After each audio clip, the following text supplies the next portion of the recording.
Dès le matin, la tête encore tournée contre le mur, et avant d'avoir vu, au-dessus des grands rideaux de la fenêtre, de quelle nuance était l'arrêt du jour, je savais déjà le temps qu'il faisait. Les premiers bruits de la rue me l'avaient appris, selon qu'ils me parvenaient amortis et déviés par l'humidité, ou vibrant comme des flèches dans l'air résonnant et vide d'un matin spacieux, glacial et pur. Dès le roulement du premier tramway, j'avais entendu s'il était morfondu dans la pluie ou en partance pour l'azur.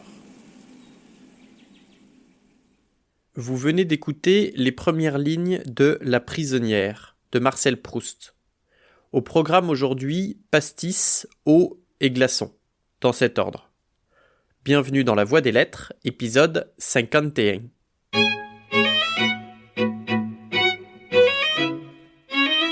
Contrairement à la méthode classique que je viens d'énoncer, certains servent les glaçons dans le pastis pur avant d'y ajouter de l'eau. Malheureusement, l'anétole gèle au contact des glaçons et précipite en paillettes, ce qui empêche tous les arômes de se développer. Et si cet argument ne suffit pas, sachez qu'on appelle cette façon de servir le pastis à la parisienne, de quoi la bannir à tout jamais. Le pastis a été inventé en 1918 par un certain monsieur Pernod, pour remplacer l'absinthe interdite 3 ans plus tôt. À sa création, le degré d'alcool est limité par la régulation française et il faudra attendre une loi de 1922 pour que le pastis tel qu'on le connaît aujourd'hui apparaisse. Les plus fidèles auditrices et auditeurs voient où je veux en venir. 1922, c'est aussi l'année de la mort de Marcel Proust. Ainsi le temps, cette roue inarrêtable qui foule dans son sillon nos gueules de bois, nos souvenirs et nos vies, en nous privant de l'un des plus grands génies de la littérature française, nous a offert, pour nous en consoler, le pastis. À sa mort, Marcel Proust a publié 4 des 7 volumes d'À la recherche du temps perdu, c'est-à-dire tous ceux dont nous avons déjà parlé. Du côté de chez Swann, en 1913, À l'ombre des jeunes filles en fleurs, en 1919, Le côté de Guermantes, en 1920 et 1921, et enfin Sodome et Gomorrhe, en 1921 et 1922. Mais, contrairement à Dostoïevski, qui a eu le mauvais goût de mourir avant d'écrire le dernier tome de son chef-d'œuvre, Les Frères Karamazov, Proust a depuis longtemps écrit le mot de la fin. Il projette assez tôt une œuvre monumentale et, malade chronique à la santé fragile, il a une grande angoisse, celle de mourir avant d'avoir terminé.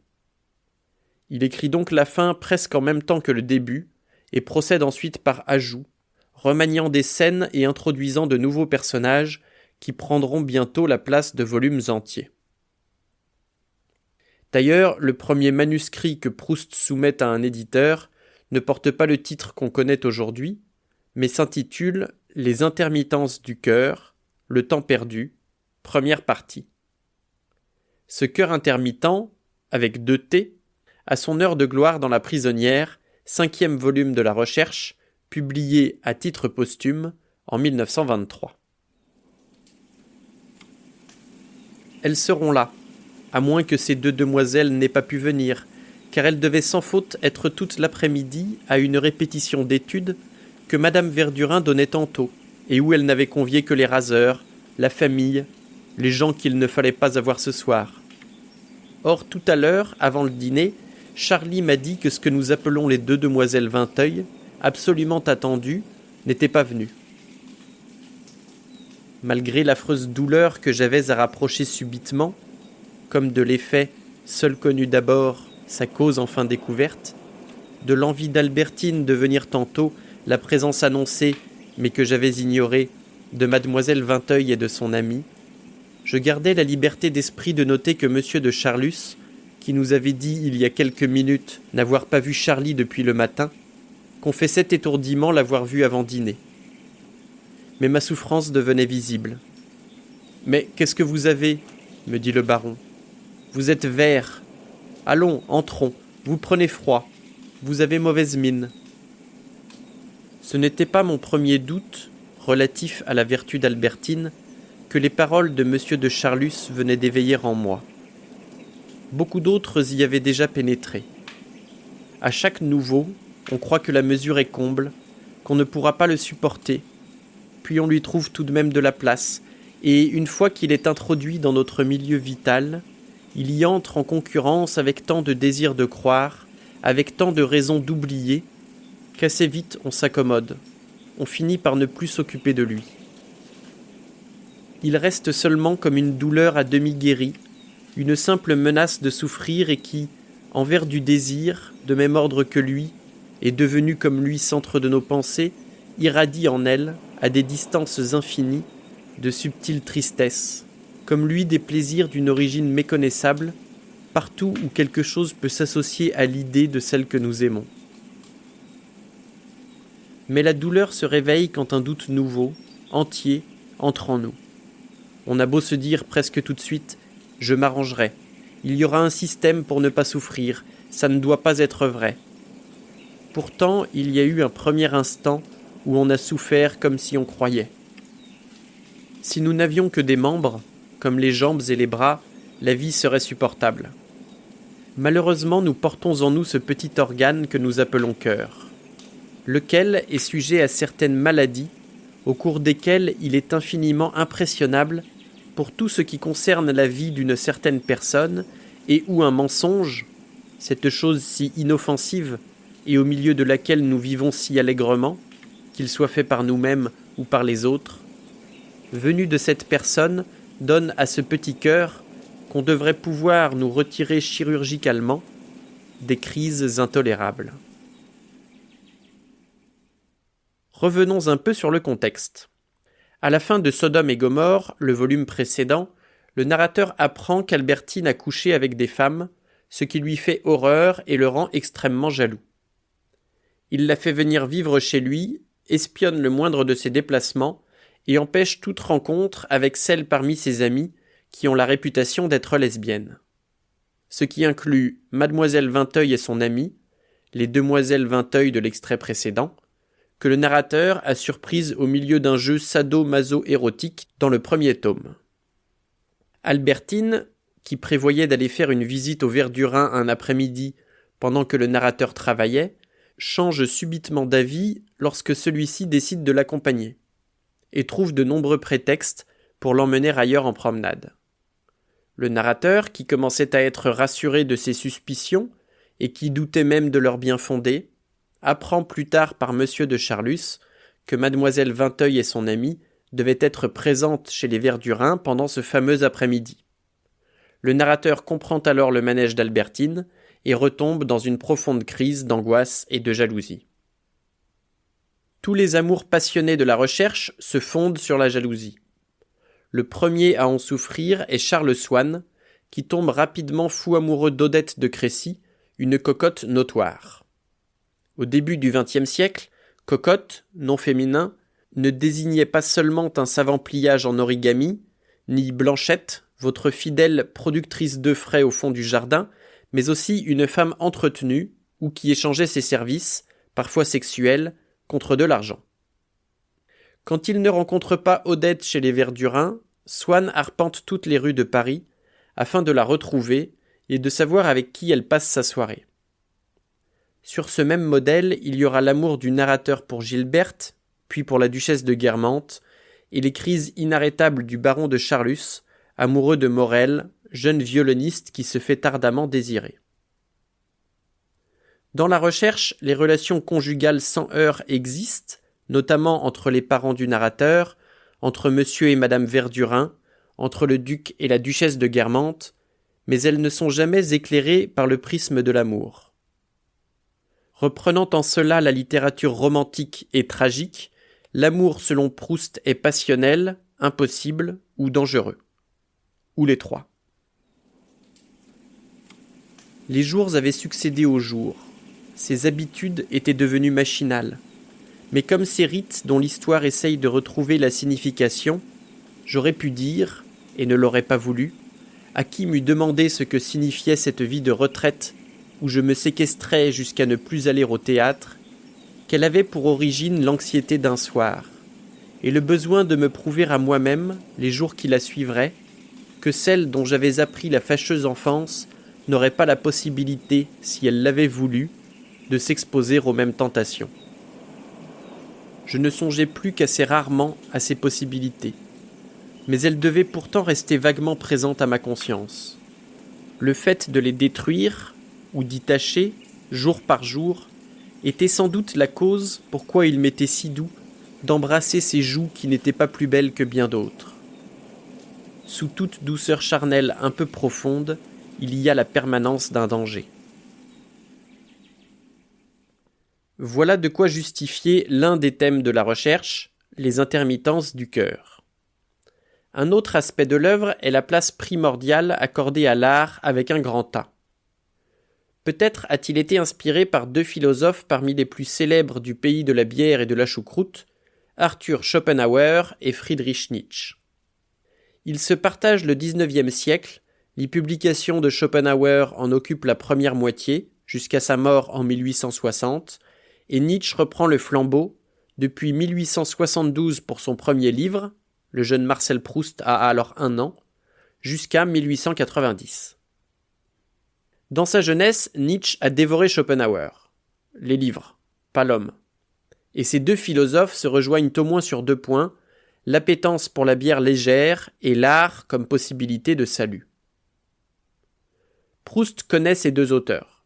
Schopenhauer est cité 2 fois dans la recherche, notamment dans la bouche de Madame de Cambremer, qui conseille « Relisez ce que Schopenhauer dit de la musique ». Nietzsche, cité 6 fois, fait partie des lectures de Robert de Saint-Loup, l'ami aristo rebelle du narrateur. Reprenant ainsi un thème de ses cousins germaniques, Proust fait l'apologie de l'art en tant que moyen privilégié de connaissance. À travers ses œuvres, un artiste digne de ce nom doit nous faire découvrir non pas de nouveaux paysages, mais une nouvelle manière de regarder ceux que nous connaissons déjà. C'est ce qu'il appelle, dans l'un des plus beaux passages de La prisonnière, le véritable voyage. Des ailes, un autre appareil respiratoire, et qui nous permissent de traverser l'immensité, ne nous serviraient à rien. Car si nous allions dans Mars et dans Vénus en gardant les mêmes sens, ils revêtiraient du même aspect que les choses de la Terre tout ce que nous pourrions voir. Le seul véritable voyage, le seul bain de jouvence, ce ne serait pas d'aller vers de nouveaux paysages, mais d'avoir d'autres yeux, de voir l'univers avec les yeux d'un autre, de 100 autres, de voir les 100 univers que chacun d'eux voit, que chacun d'eux est. Et cela, nous le pouvons avec un Elstir, avec un Vinteuil. Avec leur pareil, nous volons vraiment d'étoiles en étoiles. Dans la recherche, plusieurs personnages incarnent le génie artistique, chacun dans un domaine différent. Pour la peinture, c'est Elstir, que le narrateur rencontre à Balbec, dans À l'ombre des jeunes filles en fleurs. C'est alors qu'il découvre que ce très célèbre artiste fréquentait quelques décennies plus tôt le salon des Verdurins, salon quelconque où il était souvent moqué. C'est dans ce même salon qu'on faisait jouer la musique de Vinteuil, figure du génie musicien, et en particulier de sa sonate, qui sera l'hymne de l'amour entre Swann et Odette. Au cours du roman, on assiste à la transformation de l'œuvre de ces 2 hommes qui, de modestes et familières, passent avec la célébrité dans le cercle public. À côté de ces personnages fictifs, on trouve de nombreux grands noms, bien réels ceux-là, notamment Turner, Velázquez ou Monet pour la peinture, et Beethoven, Wagner ou Debussy pour la musique. Bien qu'il n'ait pas de gradation entre les différents arts dans la recherche, Proust laisse transparaître sa préférence pour la littérature. Il y a d'abord un très grand nombre d'auteurs explicitement nommés dans la recherche, certains plus de 50 fois. Pour les détails, je vous renvoie au top 10 de l'épisode 48. Il y a aussi les essais littéraires du jeune narrateur qui, ne sachant à quoi destiner sa carrière, imagine un moment qu'il deviendra un homme de lettres. Il y a surtout Bergotte, figure du génie littéraire, qui apparaît dès Combray, la première partie du premier volume, et accompagnera le narrateur jusqu'à la fin. Ce sont des livres de Bergotte que le narrateur lit dans le jardin de sa tante Léonie. C'est Bergotte qui découvrira son talent littéraire au collège et c'est à Bergotte que Proust fait vivre une de ses expériences personnelles. En 1921, Proust visite avec un de ses amis l'exposition hollandaise au musée Jeu de Paume afin de revoir la vue de Delft, un de ses tableaux préférés. Il fait un léger malaise et y puise immédiatement l'inspiration pour la mort de Bergotte dans la recherche. Il mourut dans les circonstances suivantes. Une crise d'urémie assez légère était cause qu'on lui avait prescrit le repos. Mais un critique ayant écrit que dans la vue de Delft de Vermeer, prêtée par le musée de La Haye pour une exposition hollandaise, tableau qu'il adorait et croyait connaître très bien, un petit pan de mur jaune, qu'il ne se rappelait pas, était si bien peint qu'il était, si on le regardait seul, comme une précieuse œuvre d'art chinoise, d'une beauté qui se suffirait à elle-même, Bergotte mangea quelques pommes de terre, sortit et entra à l'exposition. Dès les premières marches qu'il eut à gravir, il fut pris d'étourdissement. Il passa devant plusieurs tableaux et eut l'impression de la sécheresse et de l'inutilité d'un art si factice et qui ne valait pas les courants d'air et de soleil d'un palazzo de Venise ou d'une simple maison au bord de la mer. Enfin, il fut devant le Vermeer qu'il se rappelait plus éclatant, plus différent de tout ce qu'il connaissait mais où, grâce à l'article du critique, il remarqua pour la première fois des petits personnages en bleu, que le sable était rose, et, enfin, la précieuse matière du tout petit pan de mur jaune. Ses étourdissements augmentaient. Il attachait son regard, comme un enfant à un papillon jaune qu'il veut saisir, au précieux petit pan de mur. « C'est ainsi que j'aurais dû écrire, » disait-il. « Mes derniers livres sont trop secs. Il aurait fallu passer plusieurs couches de couleurs, rendre ma phrase en elle-même précieuse, comme ce petit pan de mur jaune. » Cependant, la gravité de ses étourdissements ne lui échappait pas. Dans une céleste balance lui apparaissait, chargeant l'un des plateaux, sa propre vie, tandis que l'autre contenait le petit pan de mur, si bien peint en jaune. Il sentait qu'il avait imprudemment donné la première pour le second. « Je ne voudrais pourtant pas, se dit-il, être pour les journaux du soir le fait divers de cette exposition. » Il se répétait « Petit pan de mur jaune avec un auvent, petit pan de mur jaune. » Cependant, il s'abattit sur un canapé circulaire. Aussi brusquement, il cessa de penser que sa vie était en jeu, et, revenant à l'optimisme, se dit « C'est une simple indigestion que m'ont donné ces pommes de terre pas assez cuites. Ce n'est rien. » Un nouveau coup l'abattit. Il roula du canapé par terre, où accoururent tous les visiteurs et gardiens. Il était mort. Mort à jamais, qui peut le dire? Cette expression « mort à jamais » est utilisée exactement 2 fois dans les 6000 pages de la recherche. Vous venez d'entendre l'une d'elles, l'autre précède le célèbre épisode de la Madeleine dans Du côté de chez Swann. Proust prépare ici la conclusion de son roman et montre que le retour en enfance qu'il a ressenti en mangeant une madeleine, la plongée immersive dans ses souvenirs, qu'il nomme expérience de mémoire involontaire, c'est ce qu'il se proposera d'atteindre par la littérature. Ces 2 morts à jamais forment un des ponts qui traversent l'œuvre de Proust, ou une voûte pour les nombreux critiques qui comparent l'écriture de la recherche à la construction d'une cathédrale.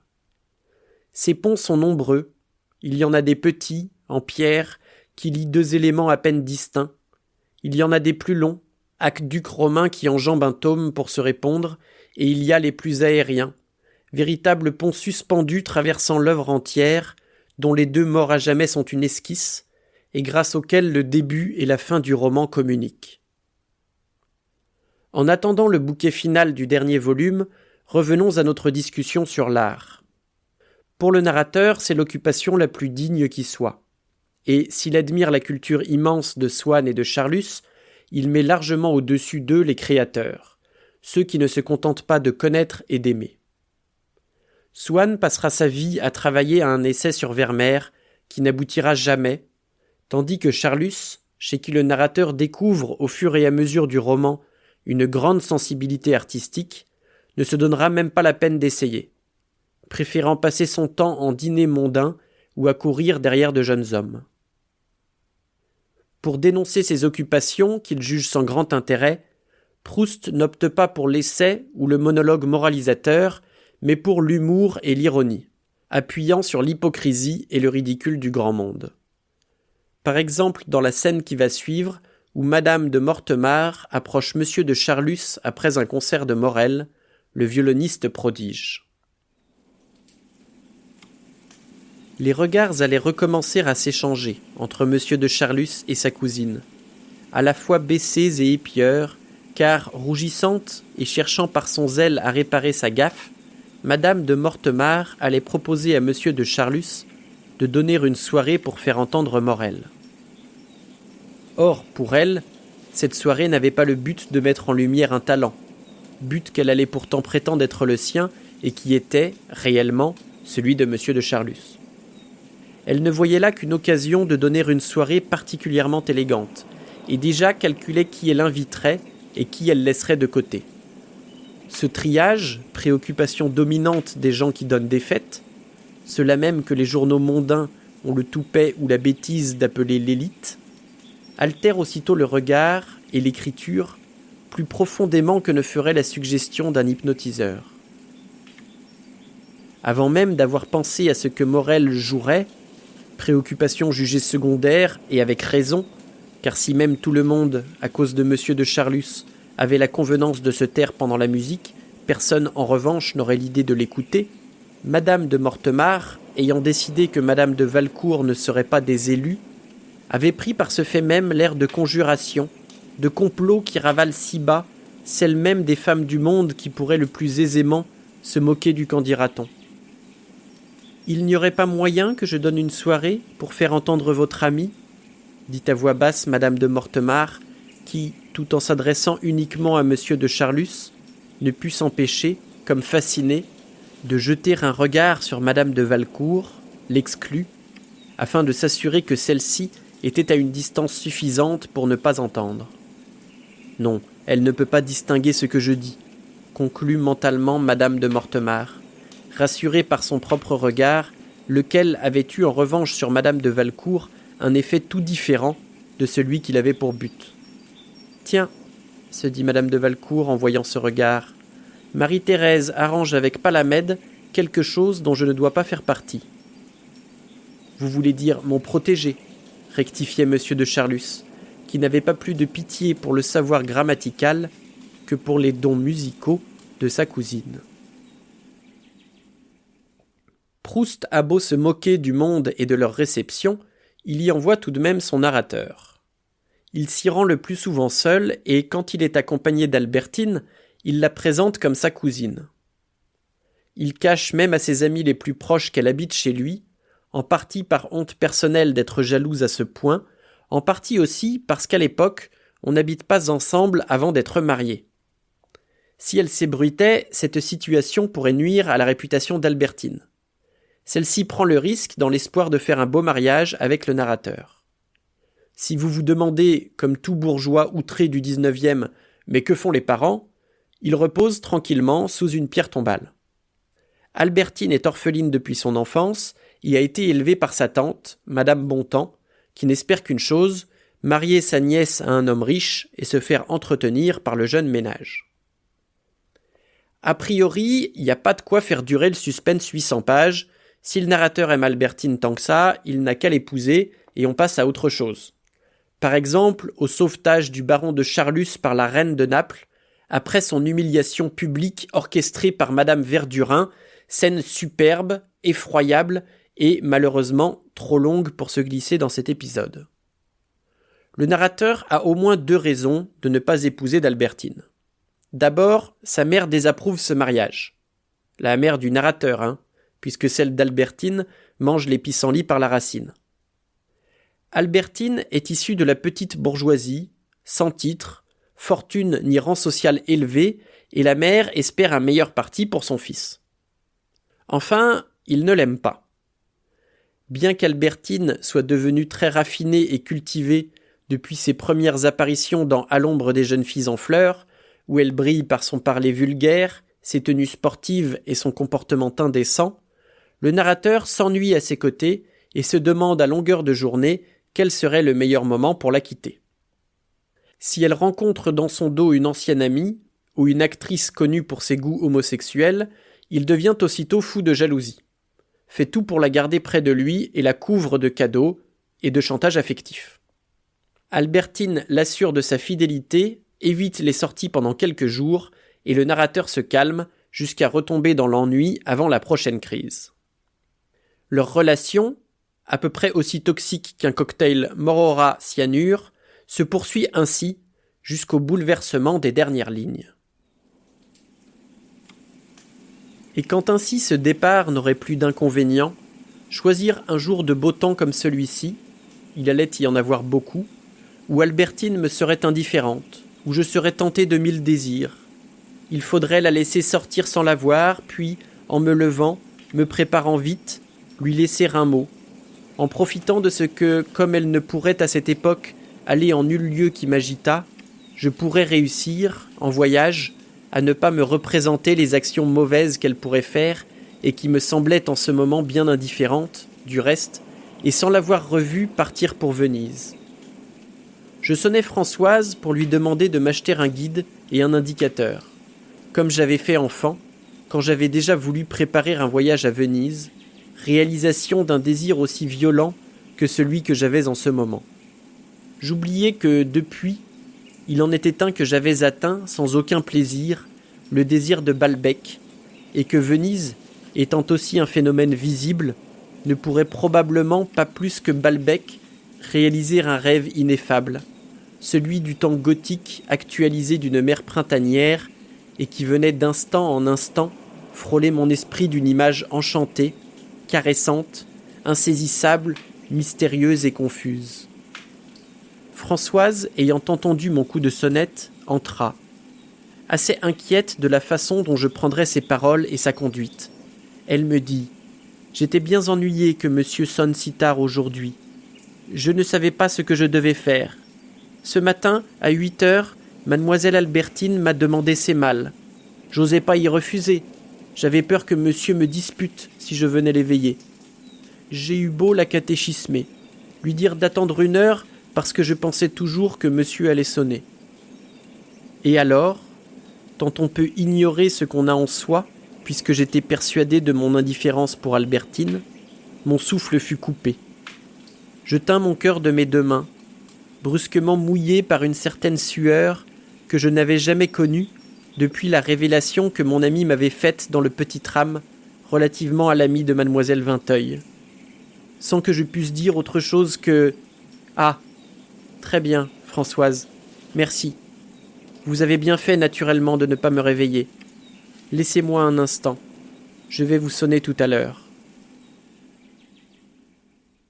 C'est sur ce bon gros chais que se termine le 5e volume de La Recherche. Pour le titre du suivant, Proust ne s'est pas creusé la tête trop longtemps, encore que les apparences soient parfois trompeuses. Je vous en dirai plus dans l'épisode consacré au 6e et avant-dernier tome de La Recherche, Albertine disparue. C'est tout pour aujourd'hui, merci d'avoir écouté jusqu'à la fin. Si cela vous a plu, je vous invite à partager autour de vous, à me suivre sur les internets, et je vous donne rendez-vous dans quelques semaines pour un nouvel épisode de La Voix des Lettres.